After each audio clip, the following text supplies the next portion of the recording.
Okay, cool. I'm going to start because I think more people will trickle in here, but I want to make sure we leave enough time for our friends at Tigera. Okay, hi everyone, welcome to the AKS Public Office Hours. Yeah, if you haven't been here before, it's hosted by myself and Dave Strable, as well as our colleague Repo, who is going to be on one of these calls, I swear. We're on the Digital and App Innovation Global Black Belt team. So we get to work with fun customers all over the Americas on cloud native and digital applications, or digital native apps, whatever the new terminology is these days. And if my slides will progress, then yeah, this is Dave. Dave probably will join in a little bit here, but if you haven't met me before, my name's Alice Gibbons. This is actually Ray's GitHub handle, but I'm actually based in Canada, based in Calgary, and yeah, I work on the Digital and App Innovation Global Black Belt team. So today, if you haven't been to the office hours before, I'm going to run through these pretty quickly. We typically run these bi-weekly. It's to provide, AKS customers and partners with updates pertaining to AKS and the ecosystem. And then we like to host our friends, whether it be partners or internal program manager folks, on various demos and things that are up and coming as they pertain to AKS, as well as in the cloud native community. So we're always looking for more use cases or sessions. So if you have any sessions that you really want to see, then please feel free to put them in the chat. So let me know. And so today I'm going to do a few updates, maybe 5-10 minutes. And then I'm going to hand it over to our friends at Tigera, and they're going to talk about the new feature, if you have heard of AKS CNI None, as well as how Calico integrates with that. So I'm excited for that. And we've had a lot of requests for this as well, internally and externally. I think lots of customers are going to be going this route for various reasons, which is cool. So yeah, looking forward to it. So with that, I'm going to start with my AKS updates. There were two big releases, or there were 2 releases of AKS in the past couple weeks. The updates were primarily the same as last time from the announcements perspective. So I did go through these last time. I'm not going to go through them again. The main one is if you haven't seen the connectivity, oh, you can't see my mouse. If you haven't seen the connectivity pod pop up in your cluster, keep double checking for that because it should be done by the end of May. I've been getting customers saying that they're starting to see those. So check that. It should be replacing your OpenVPN, and that's how AKS connects to the control plane. But yeah, I'm not going to drag that slide. I went through those last time, but some of the things that are new since last time, and I realized that this is a terrible slide with lots of words, but I'm just going to call it some of the key points. There is a new preview feature essentially that allows you on the AKS preview CLI that allows you to run just an AZ AKS update without any arguments. So just give the resource group and the cluster name. And essentially all it does is if your cluster is in a failed state, it'll actually sometimes help it get it out. So it actually hits the node repair, as well as a few other things in the back end. So that's just a little tip. I haven't tried it out yet, but if you have a cluster that gets in a failed state, I definitely want to try that out. And then the other preview feature that we are announcing is you can now change the kubelet manage identity on node pools. So if you've used the kubelet identity before, it's the one that you typically would connect to your container registry or your ACR. And before you'd essentially have to re-provision your cluster if you wanted to swap that out. So that was annoying, especially when you wanted to add a more specific or a more lockdown identity for just a specific container registry. So this is a preview feature that allows you to swap that. There's docs on it. I'll post all these links in the chat at the end. But yeah, it's pretty much, it's used for ACR. It's used for a couple other things. It's on the node pools itself. It's not on the control plane. Okay, yeah, and then a few bug fixes. There was one on dual stack. There was a weird bug. And then the other one that I'm going to talk about quickly is just the NAT gateway. So if you've played around with the new NAT gateway feature, the managed NAT gateway that AKS has, essentially what it allows you to egress through a NAT gateway that's attached to the subnet your cluster is in. Essentially, there was a bug with that where if you deployed your cluster within a subnet that had a NAT gateway attached to the subnet, but your outbound type was set to load balancer, it would let you do it, but then it would get in a weird failed state. And so, and you weren't actually allowed to update it. So that left some customers with like a weird state that they were in because they couldn't actually update this, but their outbound type was still load balancer, even though there was a NAT gateway on the subnet. Essentially, as you can see here, this validation has been removed from the update calls. You can update it to whatever you want, whether that is a NAT gateway or egress type load balancer. As well, on the bottom here, if you're deploying within a subnet that has a NAT gateway attached to it, you have to set that outbound type to be user assigned NAT gateway. So that's just like, there's a bunch of stuff on the docs that I can send to you that describes this, but it just was a weird state that a few people got in. So I want to call that one out. And then, oh yeah, the other thing that's important. So this one, so kubeproxy now detects local traffic using the local interface subnet instead of the cluster sider when using Azure CNI. This is important because this is for clusters that have agent pools in separate subnets. This essentially ensures that the kubeproxy NAT rules don't interfere with any like network policies, specifically the ones by if you're using NPM and not like a Calico. You would have run into that use case. This was also a blocker in terms of the GA of the feature of AKS creating node pools in different subnets. So if you're familiar with that feature, you can create different node pools in different subnets, but that's been in public preview for a long time. This was blocking that upstream, and it's actually, so in Kubernetes 1.223.3 and later, this is applied. So that's good. Looking in the chat to see if there's any questions. There's other updates. There is KubeCon happening right now, as we were mentioning. There are going to be some AKS featured GAs as well, like including the one we're talking about today. So CNI None is GAing at KubeCon. I don't know if it's actually happened yet. I don't think we've released a blog, but yeah, spilled the beans. That's what's happening. And there's going to be a few others. We'll talk about that next time. Some of the KubeCon talks that we're doing, or I've listed them here. There's one by Lockheed. There's one by a cloud solution architect we know. I'll post these in the chat. I actually haven't watched any of these. I didn't have time to do KubeCon this week, but I'm excited to watch these when they get posted on YouTube. And yeah, there was also an Envoy Gateway release, which I thought was cool because I have lots of customers that use Envoy Gateway, or use Envoy Proxy rather, and essentially what the Envoy project is doing is they're creating this Envoy Gateway, which is this new combination of Contour and this other open source project, and it'll support the new Gateway API in Kubernetes. So I'm excited about that. And yeah, if you would have heard of any other sessions, please feel free to post them in the chat. I'm super curious. There's so much happening at KubeCon. It's so hard to keep track of everything, but I don't know if Tigera, do you guys have any sessions that you guys were doing or? Yeah, at KubeCon we were running quite a few sessions today, and then even tomorrow nice. We've got another 3 sessions. If awesome. Anyone has a chance to see them out, yeah. Okay, cool. Yeah, I'll have to post those in the chat. And then yeah, Microsoft Build is next week. So if you haven't heard of Build before, it's the conference where Microsoft makes a ton of dev and app dev and code announcements. So that's the 24th to 26th next week, which is cool.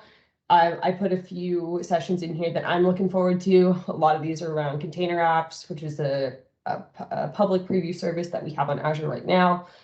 Some of them are around the new .NET features, and we also have some Kubernetes releases and things like that. So with the combination of KubeCon and Build, there's going to be a million announcements within this week and next week. So I feel maybe next time we'll just do a KubeCon recap or something.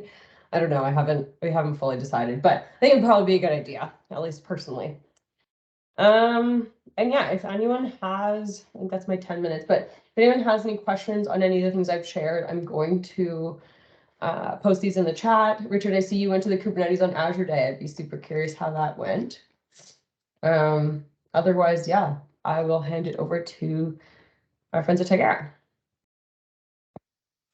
Awesome. So what I'll do is I'll start by sharing my screen.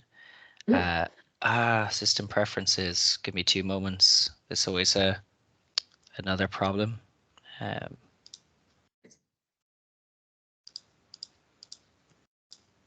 I may have to leave the call temporarily. Oh no, I don't have to do that. I don't think so. So give me 2 seconds.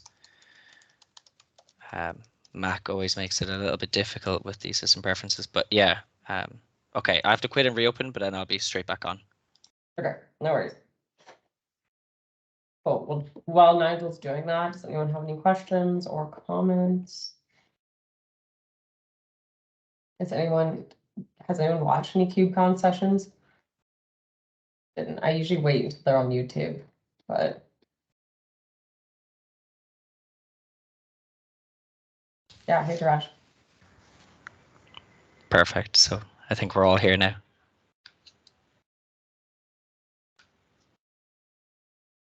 Josh, did you have something to say? Go. You can go. You can say something. Sorry, Dheeraj, I was just so now I guess I just need to be bumped to be able to screen share, and then I'm good to go. Yes, I can do that. Perfect.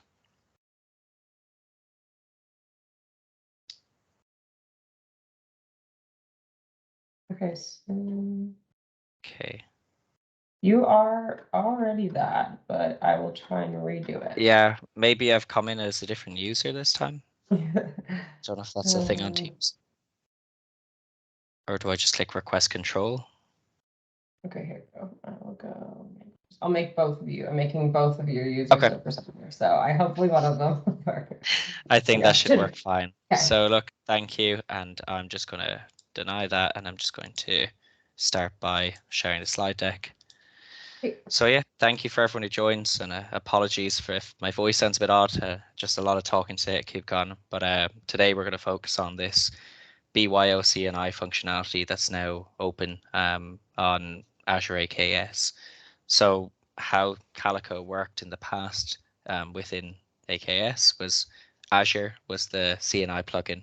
So for those who already know CNI, how this works with IPAM, the CNI is the networking interface, so it essentially is the brain behind the cluster and making decisions on which workloads should make certain communications. The IPAM plugin then also is responsible for assigning the IP addresses for those pods within your cluster. So it's again, all networking decisions are made between the CNI, and then the IPAM plugin is responsible for then giving those IPs. What Calico did was it was separate to the CNI. It was they kind of hooked into the existing networking interface so that we could make policy enforcement changes. Not just policy. I mean, there's other enterprise things we could do as well, like encryption with WireGuard. And again, it would be a kind of a hook into the existing networking design. The difference here is that we're still in AKS, but we're allowed to, choose this no CNI option, and I'll go through that in a second. And once we've chosen that preview setup, we can then install Calico CNI and IPAM. So again, the CNI and IPAM are fundamentally the same idea. There's just different ways that Calico have implemented it. So, simplest approach in general when we're talking about Kubernetes is to use some kind of like static allocation of fixed set of addresses to those nodes. Calico takes a somewhat different approach to this, and it gives you some kind of finer grained controls. Not just, extensible capabilities on CNI, but in regards to dynamic IPAM. And I'll try and do a little kind of a step-by-step guide on how we can configure some of those IPAM settings later. So essentially, this is what happens in AKS now. You can run a AZ extension add and then this new AKS preview. And once you've set that, you can then, of course, update it. This is all documented as well by Microsoft. And on our docs itself, the official Project Calico docs, we have a now page updated to reflect how you can go through this process to get Calico running within AKS. So once you've gone through that update process, again, I'll get the pop-up showing here that I'm creating a group within my cluster in a specific location. And once I've created that group, then I'm referencing a resource group where I'm going to create my VMs, the number of VMs. But aside from all those other feature flags, the one that we're focusing on here is the very last one, where I say -- network plugin equals none. And that is the important piece to note here. So I'm creating the cluster. There is no plugin. So there's no networking there in the beginning. You'll notice when I get kubectl get nodes, they'll be not ready status because there's no CNI running. And my pods are in a pending status because, again, well, at least core DNS is in a pending status because there's no DNS, without a CNI, there's no way DNS is going to work in this scenario.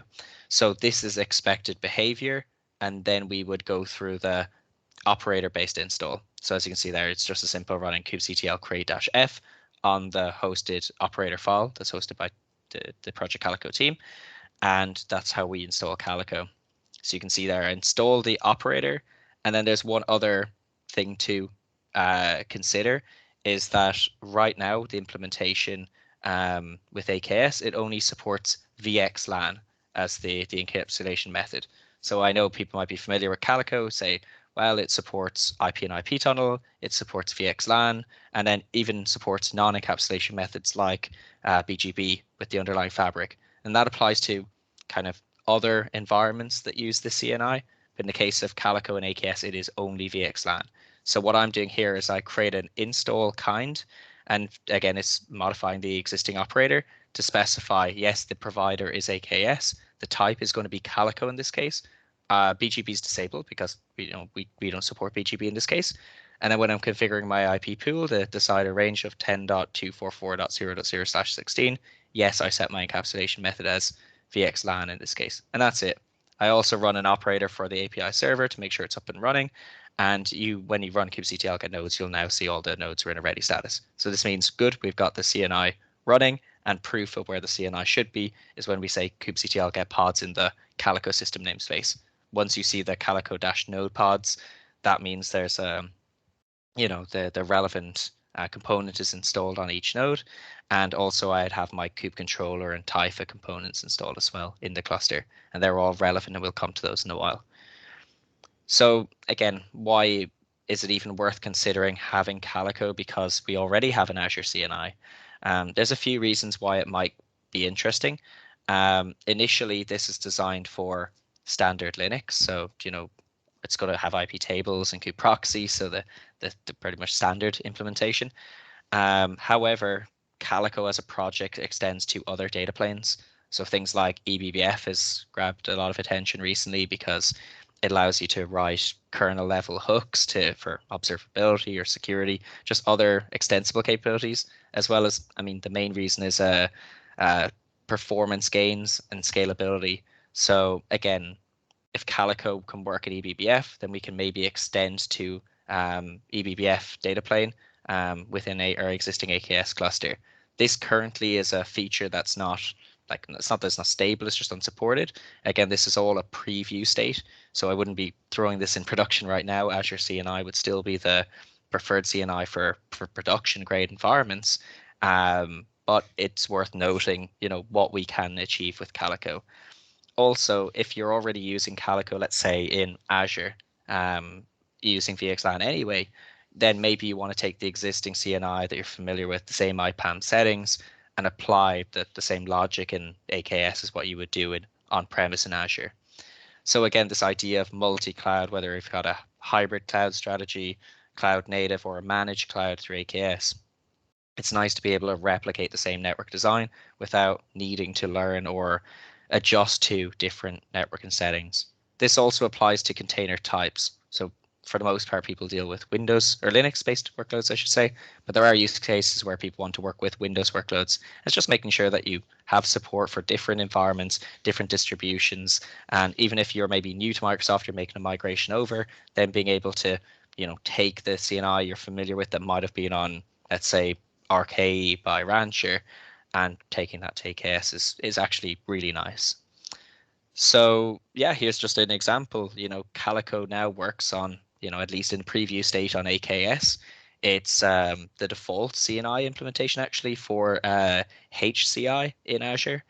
So for anyone who's doing hyperconverged infrastructure, that's also running there. And I linked to each of these resources on how it works. So it's a Microsoft doc for using Calico in HCI. I linked to the existing Calico docs on installing Calico in Azure environment, and I also have done the same for AKS. So it's important to know, again, if you have complex infrastructure, you tend to mix between having cloud native and a bit of on-prem or hybrid, that you want to have a similar experience with the similar CNI and IPAM features, again, across these different environments. There's a bunch of different reasons why Calico is worth considering, of course. Again, it's built on this existing Kubernetes network policy API. Azure CNI will also work with Calico Policy, and it has for quite some time. So it's not a matter that we're doing this just for existing policy. It's more that we have the ability to kind of consolidate our setting. So users, existing users of AKS, they can go beyond the existing kind of network policy, let's say, by using Calico network policy. This has always been a nice thing to be able to do. But if we're, let's say, using, let's say, our enterprise version of the CNI with Calico, and this is something that's completely optional, as with optional using it for the preview state. If you're doing some kind of federated service scenario, it's nice to be able to use policy to say, I'm going to lock down which workloads are actually allowed to communicate cross-cluster if they're all on the same VPC. And I'll come to that in a second, but there are some kind of complex use cases where you can achieve with Calico CNI in an enterprise solution. So things like egress gateway. There's the capability I mentioned there a second ago around federated identity or federated services across different clusters that remain on same VPC. But then there's also the fundamental basics with Calico IPAM, and I'll come to those in a while, just use cases where you might be able to be more customizable, let's say with Calico IPAM, and these complement your AKS environment. So the first one is being able to dynamically grow and shrink your IP address space. Again, what I'm doing in this case is I just link to the existing resource for each feature. So again, simple way of describing this is as the number of pods increase, you may need to increase the number of addresses available for those pods. So you don't want to set up just kind of a rather large CIDR range and then have issues later that, I don't know, you can't then grab the IPs that are required. In this scenario, you can be actually able to move the pods from one CIDR to another without any conflict. It is documented, this process, and we'll try and do this in a lab in a second. The advantage here is that Calico, it leads you to migrate from one pod to the other, again, without any network disruption. That's the main thing we're considering. We don't want any downtime. We don't need any complex migration. We just have the ability to configure our different IP pools and then do the necessary migration over seamlessly.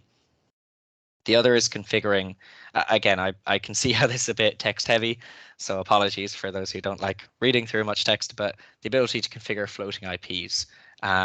So yeah, additional IP addresses that you want to reach for your Kubernetes pods. So the main thing that we're trying to address here is that with floating IPs, they work on pretty much all the protocols, right? So TCP, UDP, SCTP. This is a huge advantage in regards to kind of what we're targeting and what we're going to allow. So the workload itself generally it has no understanding of floating IP. So the host uses this NAT, our network address translation, on the incoming traffic that comes into the workloads, and it changes the floating IP for the workload's real IP address in this scenario before delivering the packets, to those workloads. So it's just a nice scenario here where these floating IPs, in a sense, there can be assigned or allocated to different or fronted to different workload endpoints at different times. So again, it's a nice in scenario where your environment changes or radically changes quite a bit.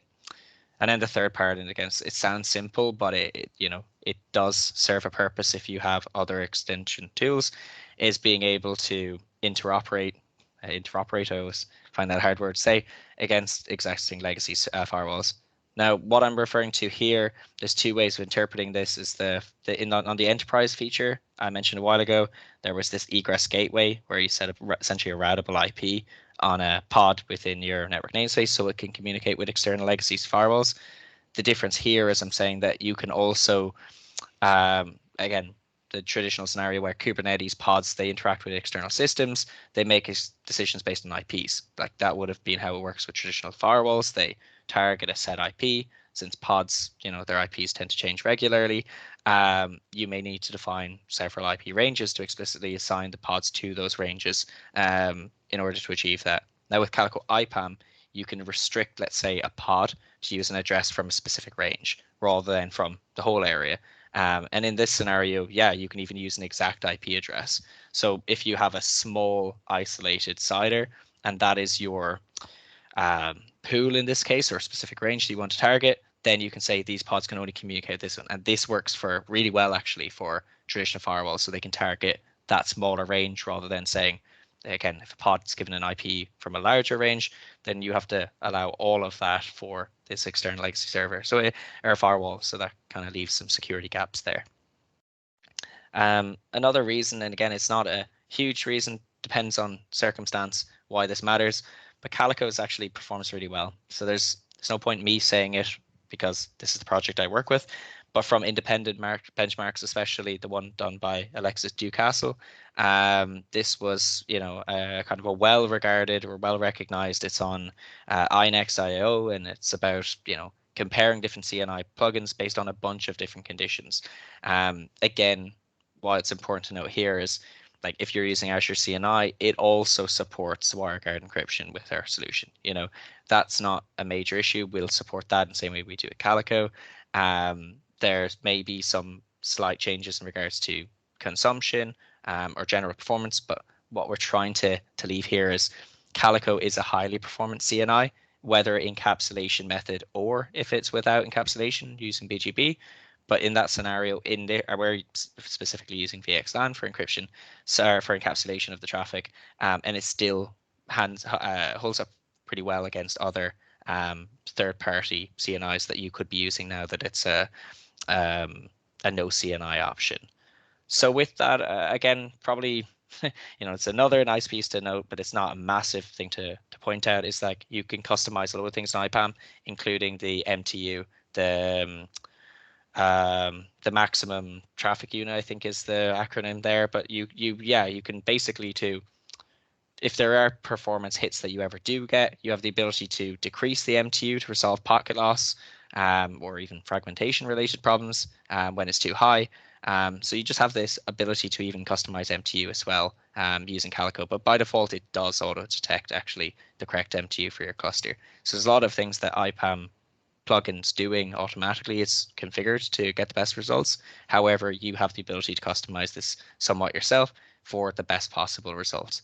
And the last bit I'm going to point on before I just try and show this in the shell is that I've documented a GitHub repo around this. It's just some simple tests that you might want to perform if you're using Calico CNI in a test AKS cluster.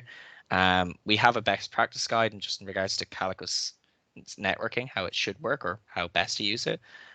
We have operator courses, and I pointed to the operator level 1 course here. Even, again, this is for community version of Calico is the focus here, but we now have an Azure course as of 2 days ago, I think, and this has a point around BAYO CNI on AKS. So for anyone who's just wanting to learn more about Calico CNI and IPAM capabilities, then yeah, maybe that's worth looking at. And I put in the Microsoft docs as well. So Alice, is there anything you want to add from the Microsoft side, or if anyone wants to ask anything before I move forward? Yeah, I mean, I guess like there's been a few questions in the chat, just Nigel, and I think Peter and some folks are answering them. But like one of the main, reasons we talk to customers about this is to do with like IP exhaustion, right? So Sure. like, and you did touch on this already a little bit, but in terms of customers wanting to use something like an Azure CNI, but not being able to have the amount of pods, or sorry, the amount of IPs available for the amount of pods they want is like very common problem we see in the field. And I'm sure lots of customers on this call will like agree with this. And so like KubeNet works in some cases for sure, but there's just a lot of richer capabilities in that, some open source CNI providers have, like all the options you get with like the eBPF policies and like everything. Like there's just a lot more there, which is cool. So yeah, I think it's a really great feature, and we've already seen like lots of customers try it out in public preview for sure. Oh, awesome. Glad to hear. Yeah, because even at KubeCon, I've heard people mention, briefly that, oh, I'm in AKS and I'm thinking about using preview, but they never actually explained how they've had the experience so far. So that's great to hear that people are already testing it. So that's awesome. And then if you just want to, there's a few questions in the bottom of the chat here. I guess the only thing to note though, from a Microsoft perspective, is like our support kind of ends from an AKS perspective at the layer where you install your own CNI. You're taking more of an operational burden when you are going down this route, just because it is not quote unquote like supported in the same way. So that's why we Yep. would typically recommend you use like a Calico Enterprise or a Cilium Enterprise or something like that. So yeah. Yeah, that's a very good point, because even in our community version, and I'll just open that as well in our existing documentation, which I should have open, I do, is, if you're using Calico, you're installing Calico, let's say for policy with AKS, you'd notice we call it the geeky details, but you're using Azure CNI and IPAM. Yes, fully supported by Microsoft. It gives you a huge load of functionality that works great. It's just maybe an oddly specific scenario, like you mentioned there a while ago, regarding maybe IP exhaustion or running out of IP space. And in that scenario, yeah, you may be looking at other plugins, even Kubernetes. It's just, in this kind of scenario, you may use Calico to solve some problems, but this also may open up some certain problems because it is still a preview. So even when we talk about limitations, it can work with eBPF, but like we are not currently supporting eBPF, for instance, because there's still some status or checks we need to do to make sure it's a stable release. We don't want anyone putting this into a production environment and otherwise breaking their workloads. So, actually setting it up is rather straightforward and it's documented by us. But you're right, there are pros and cons of actually of any decision, like using Kubernetes. That may solve an issue with IP exhaustion, but then it's not really compatible with the Calico Policy engine, which is what a lot of people do for microsegmentation and extensive security. And then you can use the Calico for policy, and then you lose the support from Microsoft. So you have to weigh up the pros and cons of all of them. And I will never suggest using just one solution as the one to fix all problems. But what I would know as well from the slide deck is we have like a best networking practices guide as well, that we publicly document. And it's one of those things just to point out, to look at it and say, okay, do I need this CNI plugin to solve a problem, or am I creating potentially more problems for myself? And yeah, that's an interesting point. Was there any other questions, sorry, on the chat that I should be aware of? Yeah, I'm just, okay, maybe like a few clarifications. There was a few questions Okay. on like the differences between the fact that it's like a CNI versus like if they were using Calico before. Okay. Yeah, so maybe just cover that like in slightly more detail. And then the next question, I'm just trying to catch up here. Yeah. So as for the last question, slides, I'm pretty sure we can package this and send this over to users after the session, or we can share it with you, Alice, and maybe you can distribute it.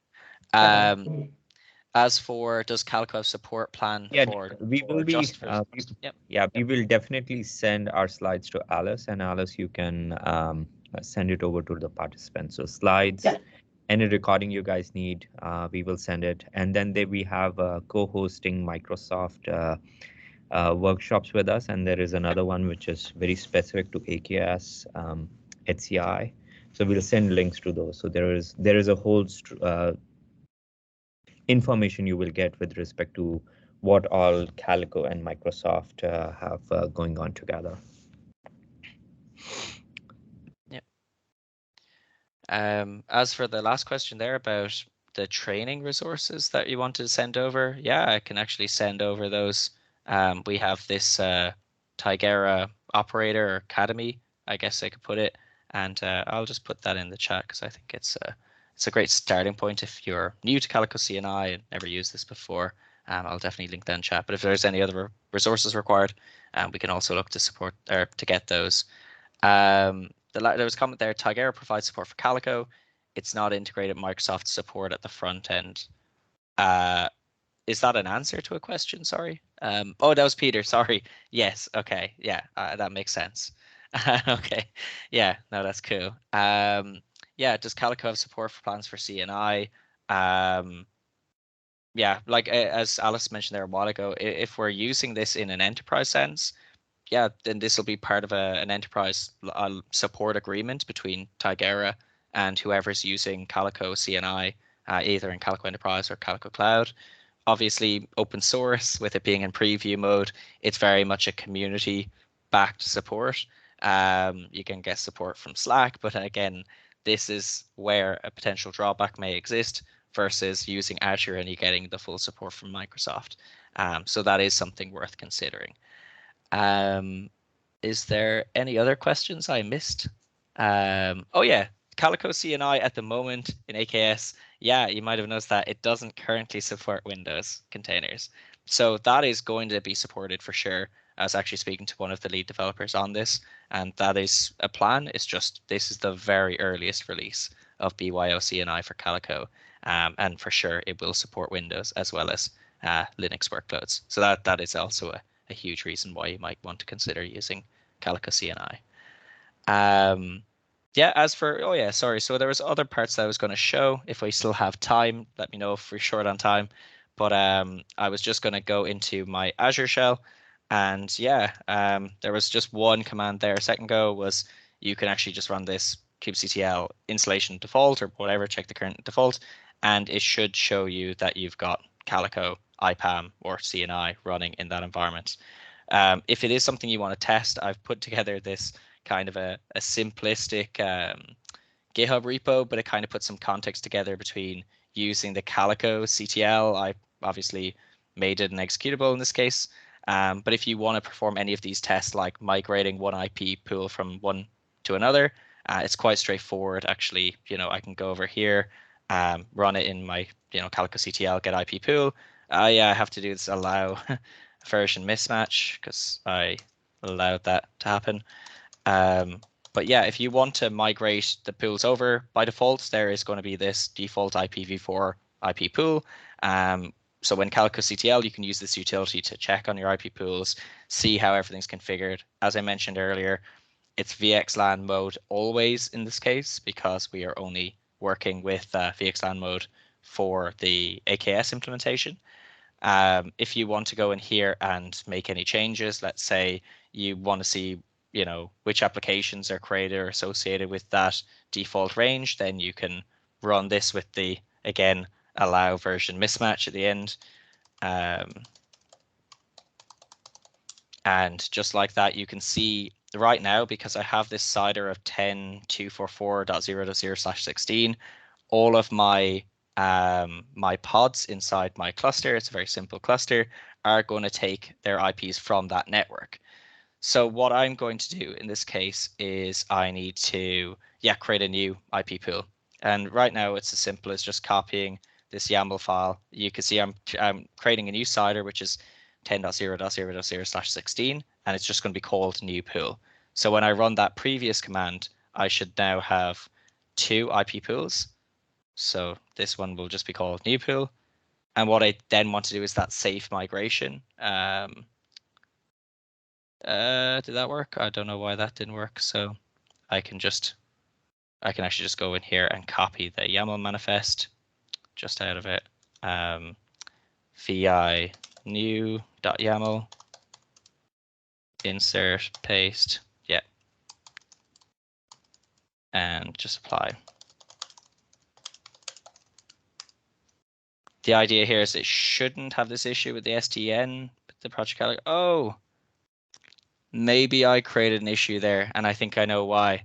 Because I upgraded this cluster to Calico Cloud as a purpose of testing to show you got these additional features.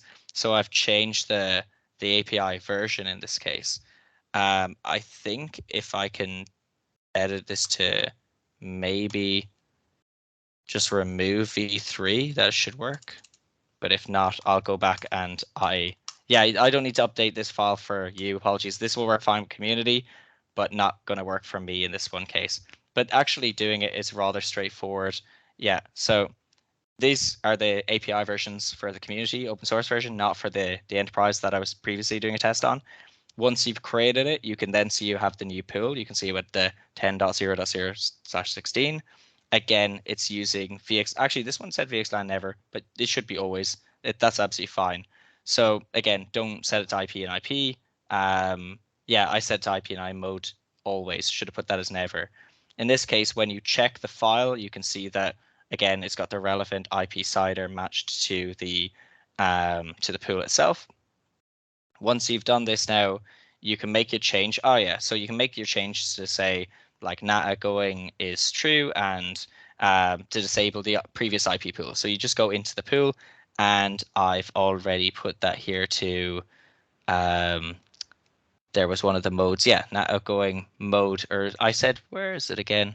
To disable the pool. Yeah, so I put in disabled equals true, but I don't think I showed in this example. So under not outgoing, I would just say disabled true.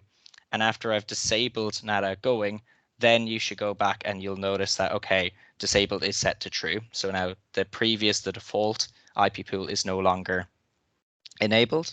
And from here, now if I create a new pod, like in this case, I say kubectl create deployment with an nginx image, that new nginx image, when we get the pod, it should have the IP from the new pool that was created. So things like that, this whole migration testing, it's pretty simple to use Calico IPAM. I built a second scenario around changing the IP pool block size on the fly. And again, the configuration's rather straightforward. I create a separate IP pool this time called temporary pool. Again, 10.0.0.0/16. What's important to note here is this temporary IP pool, I can just say CalicoCTL patch the previously one with, again, disable set to true. So there's actually a better way of doing that. And from here, if I delete those pods, so all the pods that currently exist will still have the IPs taken from the existing CIDR, but when deleted and recreated, they will be assigned IPs from that new pool. So anyway, I can share this repo if someone wants to test it, if it's something they find interesting. But otherwise, I think that's us for time. So yeah, Alice, if there's anything you want to open up there for Q&A for the Tigera team, happy to answer. Yeah, no, that was great. The only thing I will clarify, just because I think there's kind of more confusion. So like the Calico that if you were using Calico before this new feature, you were probably on AKS, you're probably just using the Calico policy, right? So that's if you are, if you're doing AKS create -- network plugin, Azure, and then you're setting that network policy to Calico, that still exists, that's still fine, you can still do that, nothing's changed there. There's just the new option to also add Calico as your CNI. So yeah, that's the new feature that we're releasing. I just wanted to make that crystal clear. And yeah, BYO CNI is not fully in GA yet, but it is happening really quick here. Yeah, awesome. Cool. No, that's great. If no one else has any other questions, I think that was kind of what I wanted to clarify. Did anyone else have anything else for the Tigera team? Otherwise, we can probably end a few minutes early. Or I know, Nigel, we've been talking all day. It sounds like. True. Yeah, it's a great week, but a long one. Yeah. Yeah. So Peter, to answer, yeah, like GA, it's happening at KubeCon, so it's like, I don't know, it's just going out at some point this week between KubeCon and Build. So I don't know when exactly the blog will come out, but the GA of Bring Your Own CNI is happening within the next few days here. Okay, so to add Calico CNI, we must not have Azure CNI. Yeah, exactly. So Subrami, like your question that you have there, like, yeah, you can either choose like Azure CNI, Azure KubeNet, for like, the basic AKS options that are supported, or if you go the CNI none option, then that opens you up to have a suite of other container networking interface options that you choose, including Calico CNI. Exactly.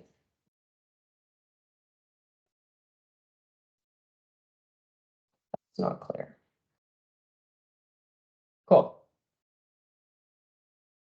Awesome. Cool. Yeah. And again, if anyone wants to ask any additional questions, maybe after today's session, there's always the Calico user Slack room. If anyone wants to go through the Microsoft group and just ask questions, maybe about AKS, we're happy to answer. Yeah, no, that's great. Awesome. Okay, well, yeah, I think. Perfect. And yeah, I guess from the only other, I'll leave that to you, Raj. No worries. And we will send the slides right away, Alice, to you from there. You can send it over. And also we'll add the upcoming the workshops and custom workshops or sessions we are doing. So, and any question, feel free to drop us a note. We'll be more than happy to answer them. There was one more question. I have a quick question. I put it in the chat on Calico CTL. Thank you. Okay. I will just stop sharing and then I'll go into the chat. So do we need Calico CTL? Yeah, actually, no. I think you can now do all of the commands I provided with kubectl. Originally, yeah, we used Calico CTL to make changes to IP pools and other components that were specific to Calico. But yeah, I think now you can just use the kubectl utility for all of that. I can actually update my repo to reflect that. But good question.